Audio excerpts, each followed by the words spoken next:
भगवान राम के राज्याभिषेक के बाद जब चारों भाई सुबह ही सुबह उठकर अपनी माताओं को प्रणाम करने के बाद गुरुदेव वशिष्ठ को प्रणाम करने के लिए गए, तो गुरुदेव ने कहा कि सम्राट राम का मेरी कुटिया में स्वागत है। राम को लगा कि गुरुजी व्यंग कर रहे हैं। राम ने कहा, जब मैं जंगल गया था उससे पहले आप मुझे पुत्र कहते थे। गुरुदेव, आप मुझसे कहते थे वत्स। आप भी समझ जाते हैं, आपके पिताजी जिस दिन आपसे आदर से बात करने लगे, आप समझ जाओ कुछ गड़बड़ है। मैं तो समझ जाता हूं। मेरे पिताजी जिस दिन मुझसे कहते हैं और भाई महाकवि, तो मैं समझता हूं आज पिटाई होगी। तो गुरुजी ने कहा, सम्राट आपका स्वागत है। तो राम चौके राम ने कहा कि मुझसे क्या भूल हुई गुरुदेव, ये तो रोज का काम है। प्रातः काल उठकर रघुनाथा मात पिता गुरु नावई नाथा, रोज का काम है। मैं रोज चरण छूने आता था सुबह सुबह। 14 वर्ष बाद आया हूं, राज्याभिषेक हुआ और आप कह रहे हैं कि सम्राट तुम्हारा स्वागत है। तो गुरुदेव ने कहा, नहीं नहीं, मैं नाराज नहीं हूं। मुझे लगा मैंने जो तुम्हें सिखाया था तुम लोग भूल तो नहीं गए चारों भाई। तो राम ने कहा कि आपकी शिक्षा का एक अंश भी अगर हम भूले हो तो हम राज्य छोड़ देंगे। और इसका एक ही निर्णय कि आप हम चारों की परीक्षा ले लीजिए। गुरुदेव ने कहा, अब नहीं, तुम बड़े लोग हो गए हो। राम तुम सम्राट हो, शत्रुघ्न सेनाओं के सर्वोच्च सेनापति हैं, भरत तुम्हारे राज्य के प्रधानमंत्री हैं, लक्ष्मण तुम्हारे स्वयं के सचिव हैं, तुम सब बड़े पदों पर हो, ऐसे में परीक्षा लेना उचित नहीं है। राम का उत्तर सुनिए। राम ने कहा, कितने भी बड़े हो जाएंगे लेकिन अंतिम श्वास तक रहेंगे तो आपके शिष्य ही गुरु का अधिकार है कि वो किसी भी समय परीक्षा ले। आप पूरी दुनिया में आजकल राम पर बोल रहे हैं, मैं भी मानता हूं कि कहानी अच्छी है। इनका संबंध उसी विश्वविद्यालय से रहा होगा, पर आजकल का समय तो अलग है। 21वीं शताब्दी के हिसाब से कथा थोड़ी पुरानी नहीं लगती आपको? आज ना एक भी भाई भरत है, ना कोई पत्नी सीता, फिर राम बनकर कोई क्या करेगा? तुम जिस शहर में ये बात कह रहे हो दिनेश कुमार जी, ये शहर सुबह उठकर 5 बजे 99 साल से यही गा रहा है कि चंदन है इस देश की माटी, तपोभूमि हर ग्राम है, हर बाला दी सीता की मूरत, बच्चा बच्चा राम है। यही देश शहर गा रहा है। और तुम पूछ रहे हो कि ये कहानी पुरानी नहीं लगती? हमारा तो एक ही, देखो तुम्हें लग सकती है पुरानी, मुझे ये नित्य नवीन लगती है। मैं रोज नया श्लोक पढ़ता हूं श्रीमद् वाल्मीकि रामायण का, रोज प्रसन्न होता हूं। आधी रात पढ़ते हुए 2 बजे रोता हूं, लिख देता हूं, सोचता हूं, हर बार इसमें से डूबता हूं, एक नया मोती निकाल के लाता हूं। और मुझे लगता है कि 24 घंटे में एक बार सरस्वती विराजमान होती है कवि की जिह्वा पर। ये रात्रि का समय है। मैं इस पल भगवान से यही मांगता हूं कि 20 वर्ष पूर्व मैंने ईश्वर से यह मांगा था, सरस्वती से यह मांगा था कि कविता के समाज में कवि सम्मेलनों से जाती हुई भीड़ मेरे सम्मोहन स्वर से वापस लौट कर आए। मां बस इतनी क्षमता दे कि मैं युवाओं को हिंदी से जोड़ सकूं। मां ने प्रार्थना स्वीकार की, लाखों लाखों लोग हिंदी सुनने के लिए आने लगे और आपका समर्थन बता रहा है कि आप भी थे उनमें। बस इस पर अगली बार यह मांगता हूं कि बस इतना जीवन दे, इतनी चेतना दे, इतनी ऊर्जा दे कि वाम पथ पर जाती हुई एक पूरी पीढ़ी को राम पथ पर लौटा कर ला सकूं तो जीवन सार्थक हो जाए। इस देश को दुर्व्याख्या के विषय से मूर्छित हमारी संजीवनी संस्कृति के लिए ऐसे ही अभिभावकों की जरूरत है, भाषकों की जरूरत है। यह जो तुमने कहा कि पुरानी कहानी लगती है, कल तो बताया था मैंने कि राम 15 वर्ष की आयु में इतने तेजस्वी थे और तुमने प्रश्न उठाया, और अभी 18 वर्ष के बच्चे ने विश्व के सारे महारथियों को शतरंज में धूल चटा दी तो तुमने प्रश्न नहीं उठाया। एक बच्ची है महाराष्ट्र की, एक महिला है, लड़की है, वो टीवी के प्रोग्राम में सामने खड़े होकर आपके मन में क्या चल रहा है बता देती है। टीवी के प्रोग्राम में उसने देश की सबसे बड़ी एंकर को कह दिया कि आप इस समय अपने बचपन के फला दोस्त को याद कर रही हैं, उसका नाम ये है। तो युवा लोग कहते हैं कि साहब ये माइंड रीडिंग है।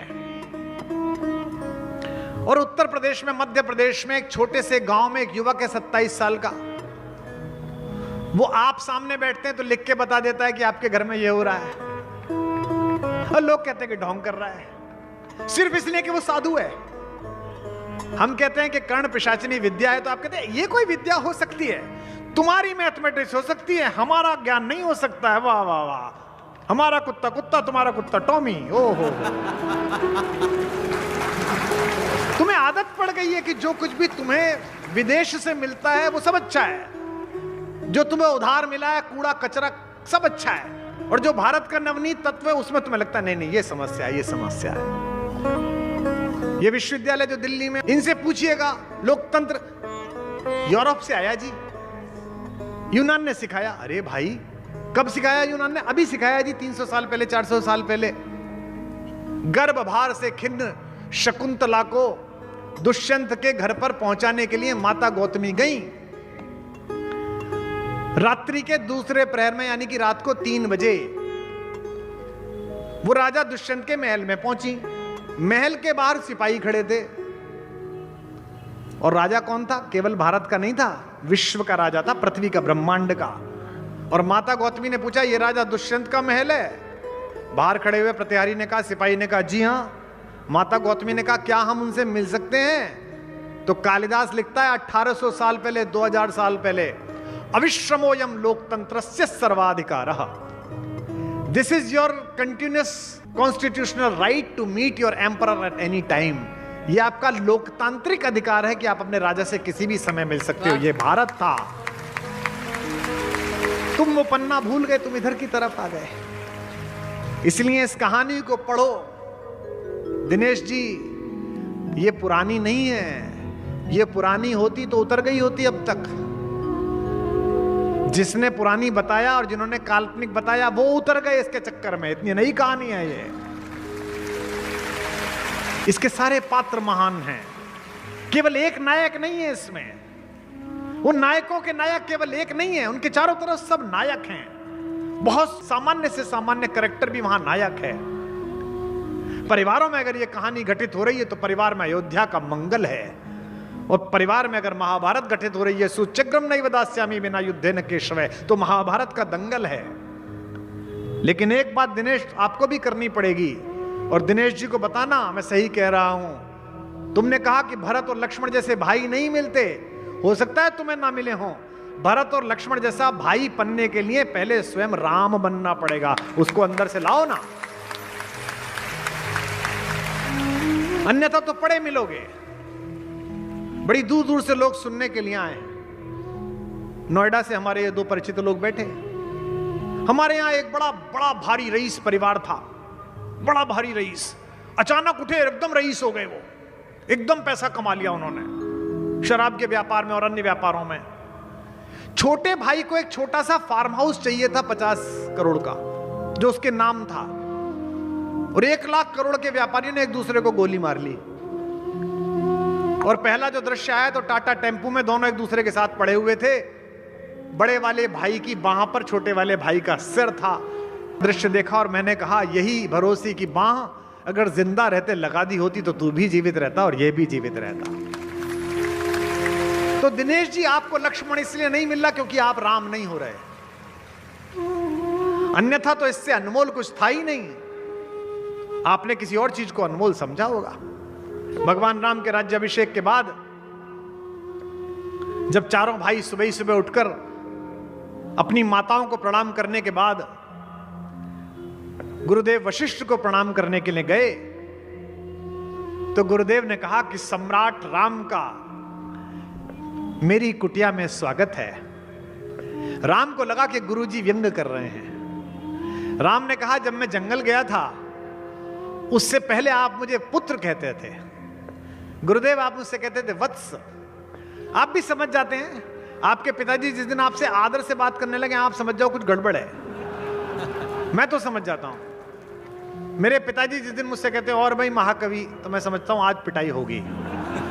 तो गुरुजी ने कहा सम्राट आपका स्वागत है। तो राम चौके राम ने कहा कि मुझसे क्या भूल हुई गुरुदेव, ये तो रोज का काम है। प्रातः काल उठकर रघुनाथा मात पिता गुरु नावई नाथा, रोज का काम है। मैं रोज चरण छूने आता था सुबह सुबह। 14 वर्ष बाद आया हूं, राज्याभिषेक हुआ और आप कह रहे हैं कि सम्राट तुम्हारा स्वागत है। तो गुरुदेव ने कहा नहीं नहीं मैं नाराज नहीं हूं, मुझे लगा मैंने जो तुम्हें सिखाया था तुम लोग भूल तो नहीं गए चारों भाई। तो राम ने कहा कि आपकी शिक्षा का एक अंश भी अगर हम भूले हो तो हम राज्य छोड़ देंगे। और इसका एक ही निर्णय कि आप हम चारों की परीक्षा ले लीजिए। गुरुदेव ने कहा अब नहीं, तुम बड़े लोग हो गए हो, राम तुम सम्राट हो, शत्रुघ्न सेनाओं के सर्वोच्च सेनापति हैं, भरत तुम्हारे राज्य के प्रधानमंत्री हैं, लक्ष्मण तुम्हारे स्वयं के सचिव हैं, तुम सब बड़े पदों पर हो, ऐसे में परीक्षा लेना उचित नहीं है। राम का उत्तर सुनिए। राम ने कहा कितने भी बड़े हो जाएंगे लेकिन अंतिम श्वास तक रहेंगे तो आपके शिष्य ही गुरु का अधिकार है कि वो किसी भी समय परीक्षा ले। ये मैं राजनीति की गुरु भूमि पर बोल रहा हूं। कहा कि परीक्षा के बिना तो अब गुरुदेव जाऊंगा नहीं, आप परीक्षा लीजिए।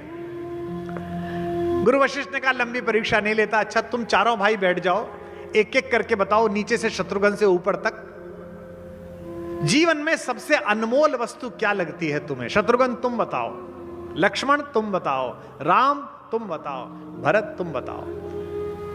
शत्रुघ्न सेनापति है, उसके लिए क्या अनमोल चीज है? लक्ष्मण भगवान राम और भाभी के चरणों के सेवक हैं, उनके लिए क्या अनमोल है? राम जगत पालक है मेरे भगवान, उनके लिए क्या अनमोल है? और भरत के लिए क्या अनमोल है? आपकी आंखों से गंगा जल बहेगा। मैं अनायास ही भरत की तरफ मुड़ गया हूं बोलते बोलते दिनेश जी के प्रश्न के कारण। कि शत्रुघ्न जी से अनमोल कुछ पूछा गया, शत्रुघ्न जी से अनमोल कुछ पूछा गया, बोले वीरताई के समान भला और क्या? बोले वीरताई के समान भला और क्या? बोले वीरताई के समान भला और क्या? शत्रुघ्न जी से अनमोल कुछ पूछा गया, बोले वीरताई के समान भला और क्या? बोले वीरताई के समान भला और क्या? बोले वीरताई के समान भला और क्या? लखन से पूछा गया, लखन से पूछा गया, लखन ने ऐसा कहा, मेरी सीता माई के समान भला और क्या? मेरी सीता माई के समान भला और सब अपना अपना बता रहे हैं। माई के समान भला और क्या? लखन से पूछा गया, लखन ने ऐसा कहा, मेरी सीता माई के समान भला और क्या? मेरी सीता माई के समान भला और क्या? मेरी सीता माई के समान भला और क्या? राम जी से पूछा गया, राम मुस्काए बोले, राम जी से पूछा गया, राम मुस्काए बोले, जग की भलाई के समान भला और क्या? जग की भलाई के समान भला और क्या? जग की भलाई के समान भला और क्या? भरत के नयनों से गिर के आंसू ये बोले, खुद नहीं बोले, भरत के नयनों से गिर के आंसू ये बोले, दुनिया में भाई के समान भला और क्या? दुनिया में भाई के समान भला और क्या? दुनिया में भाई के समान भला और क्या? दुनिया में भाई के समान भला और क्या? दुनिया में भाई के समान भला और क्या? बोल भरत लाल की। ऐसा भाई विश्व के इतिहास में नहीं मिल सकता। जरा जरा से पदों के लिए एक दूसरे की गर्दन काट देने वाले लोग, जरा जरा से लोभ के लिए एक दूसरे को धोखा देने वाले लोग, मित्रों को, सहोदरों को, बंधुओं को, माता पिता को धोखा देने वाले लोग इस राम कथा पर प्रश्न उठा रहे हैं कि इसमें क्या मिलेगा? इसमें यह मिलेगा जो मैं बता रहा हूं। जब अपने भाई को ढूंढने के लिए अपने नाना के घर से लौटने के बाद समाचार प्राप्त भरत गंगा जी के तट पर चले तो रास्ते में भरद्वाज मुनि का आश्रम पड़ा।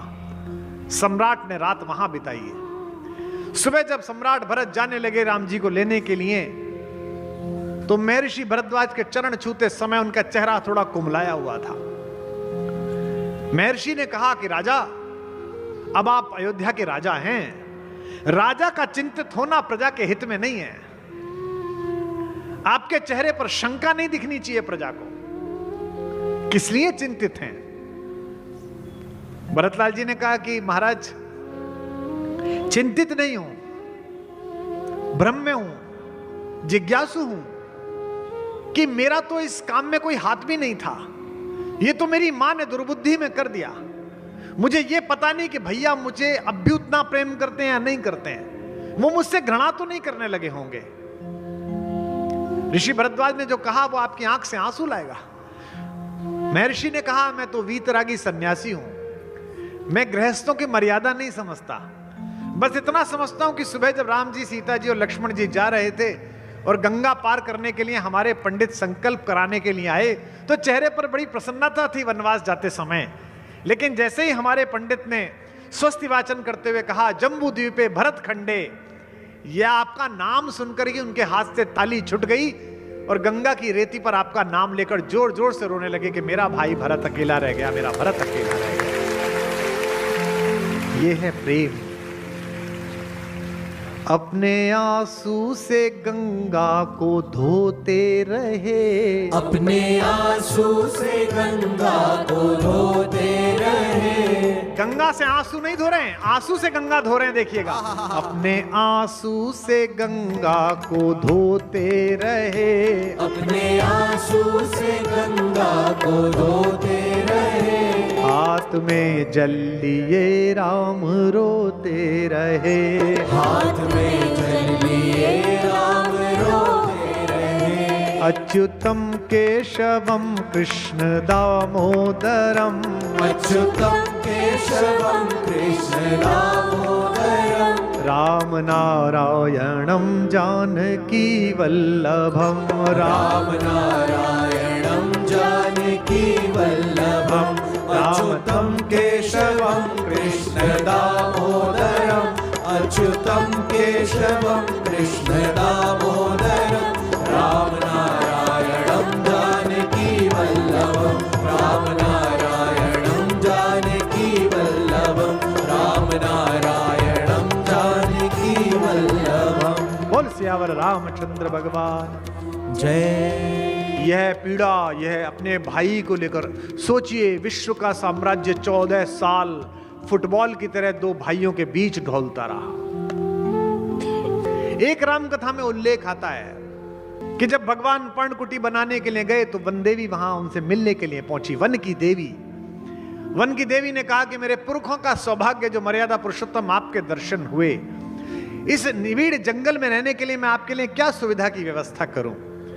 राम जी ने कहा, वनवास मिला है, स्वयं सेवा का व्रत मिला है, अपनी सेवा स्वयं करनी है, इसमें आपकी सहायता नहीं चाहिए, मैं स्वयं कर लूंगा।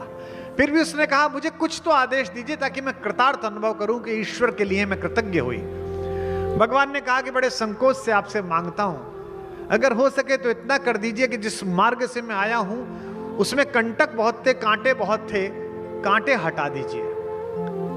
वनदेवी ने कहा, अशूला भव पृथ्वी, अभी अशूला कर देती हूं, लेकिन आप तो आ गए भगवान, अब कांटे किसके लिए हटाते हो। भगवान का भरोसा देखिए। भगवान ने कहा, मैं तो आ गया, पर मेरा एक बावरा छोटा भाई है भरत, वो हमारी नानी के घर था, वो लौट के आएगा तो मुझे ढूंढता हुआ इसी मार्ग से जरूर आएगा, इसलिए कांटे हटा दीजिए ताकि उसके पैरों में कांटे ना चले। बात यहां समाप्त नहीं हुई। वनदेवी ने संकोच से कहा, भगवान एक प्रश्न पूछ लूं, अन्यथा तो नहीं लेंगे। आप लोगों की तो बड़ी ख्याति है कि आप लोग योद्धा हो। सुनते हैं कि भरतलाल तो अयोध्या की सेनाओं के सेनापति हैं, वो इतने कोमल हैं कि उनके पैरों में कांटे चुभेंगे तो आपको कष्ट होगा। राम जी ने कहा, नहीं, वो तो बड़ा शक्तिशाली है, उसकी तो छाती इतनी वज्र की है कि इंद्र का आयुध भी टकरा कर टूट सकता है, लेकिन उस रास्ते पर नंगे पैर आते समय अगर उसके पैर में एक कांटा भी चुभा तो उसका हृदय इस ग्लानि से टूट जाएगा कि मेरे कारण मेरे भैया को इन कांटों पर चलकर जाना पड़ा, इसलिए हटा दे। कोमल चरण चलत बिनु पनहि, भई मृद भूमि सकुच मन मनहि।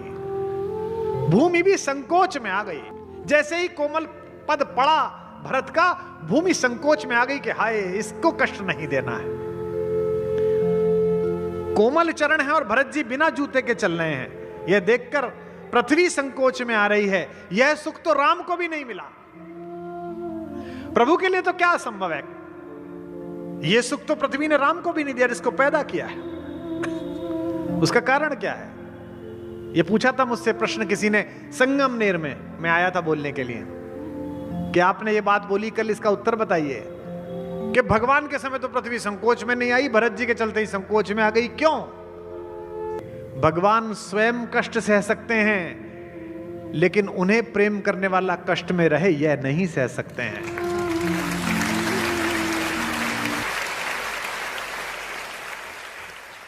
अंगद हनुमान के बराबर शक्तिशाली हैं। अंगद कहे जाऊं मैं पारा, जिए संशय कुछ फिरती बारा। बस उनके साथ एक समस्या है कि उनके मन में संशय है कि मैं लौटूंगा कि नहीं लौटूंगा। और संशय क्यों है? क्योंकि अंगद और रावण का पुत्र अक्षय कुमार एक ही गुरु के शिष्य हैं। अंगद बार बार अक्षय कुमार को बचपन में धो देते थे पकड़ के। वो रोता हुआ गुरुजी के पास जाता था। गुरुजी ने कई बार अंगद को समझाया। अंगद एक तो राजकुमार थे, इंद्र के बेटे थे। कल मैंने बताए थे इंद्र के बेटे कैसे होते हैं, आपने बड़ा आनंद भी लिया था। मानते नहीं थे, गुरुजी कहते थे भाई ऐसे क्यों मारता है, लेकिन अंगद को चढ़ती तो पीट देते थे अक्षय कुमार को, रावण के लड़के को। तो गुरुजी ने गुस्से में एक बार शाप दिया कि अगर अक्षय कुमार पर तूने हाथ भी उठाया तो तू मर जाएगा। यही संशय उनके मन में था कि मैं गया और सामने अक्षय कुमार मिल गया तो इसलिए समस्या हो जाएगी। रावण को भी यह पता था कि बंदर आया है तो अंगद आया होगा,